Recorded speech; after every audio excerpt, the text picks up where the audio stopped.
Ok, alors on se retrouve dans la partie image, notification et tag ici. Donc on descend et on arrive ici à une image, d'accord, qui nous est fournie par une API qui fournit des images aléatoires ici. Et donc voilà, on a une image ici très bien. Ce qu'il faut savoir, c'est que si on inspecte ça, les éléments images de base, ils ont 8 auto et max width 100%, c'est-à-dire qu'ils sont responsive. Ils vont grossir et rapetissir suivant la largeur d'écran. Après, si vous voulez qu'ils ne grossissent pas comme ça, hein, vous avez juste à rajouter un parent avec une taille définie, par exemple width 200 pixels. Hop, et ce qu'on va faire, on va faire glisser tout ça à l'intérieur, on prend tout ça, on appuie sur Alt puis flèche du haut, tac, ça le fait glisser, et donc on aura une image qui ne bougera plus. D'accord? Ça, je vous donne la petite astuce au cas où vous ne le savez pas. Ensuite, donc, on va enlever cette div. Pourquoi il y a un élément figure autour ici? Eh bien, c'est si on a envie de faire une image arrondie, on rajoute d'abord la classe image ici, qui va nous faire donc l'image en display block. De base, elle est display inline. Et ensuite, on va rajouter ici isRounded. Voilà, j'avais un petit trou. IsRounded, et donc ça va arrondir l'image. Comme ça peut être sympa pour des images de profil, par exemple, si vous faites un réseau social, etc. Ça peut être assez sympa. Ok, ensuite on va descendre ici, on a ce qu'ils ont appelé la notification. Bon alors, c'est une sorte de box en fait, hein. On aurait pu faire ça avec la box. Vous faites juste notification comme ça.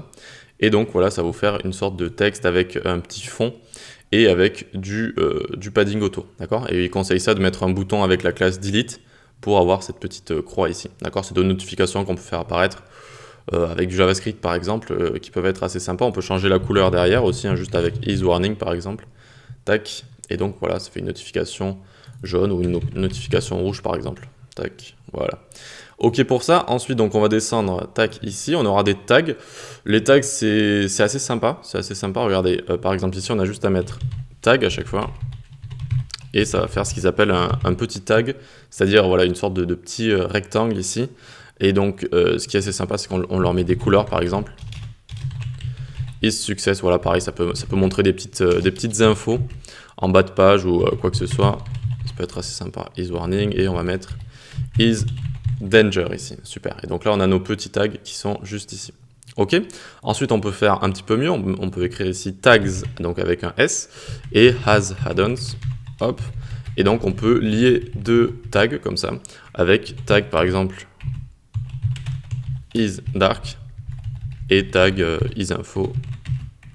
Hop, et donc on va faire deux couleurs différentes avec à chaque fois deux tags qui seront cette fois liés comme ça. D'accord, ça peut être sympa également pour montrer ça je le mettrais bien dans une documentation. Vous voyez, bah, souvent dans les documentations on voit les versions des éléments et tout, et je trouve que ça le ferait bien par exemple ici. Et on peut également faire des tags avec par exemple la croix, on fait tag as add-ons dès qu'on veut en mettre deux à la fois. Ici on fait tag is danger, hop, et juste en dessous on va mettre tag is delete. Hop, et pour avoir la petite croix qui est juste à côté. Vous voyez? Et voilà, donc c'est à peu près tout pour ça. Les images de base sont responsives. Si vous voulez les mettre rounded, voilà, entourez-les d'un élément figure avec image. Et ensuite, notification, si vous voulez faire pop un peu des choses comme ça. Et ensuite, les tags qui peuvent être aussi intéressants avec des couleurs ou quand on les associe. Allez, on va se retrouver pour la prochaine session, les progress bars et les tableaux. Allez, à tout de suite.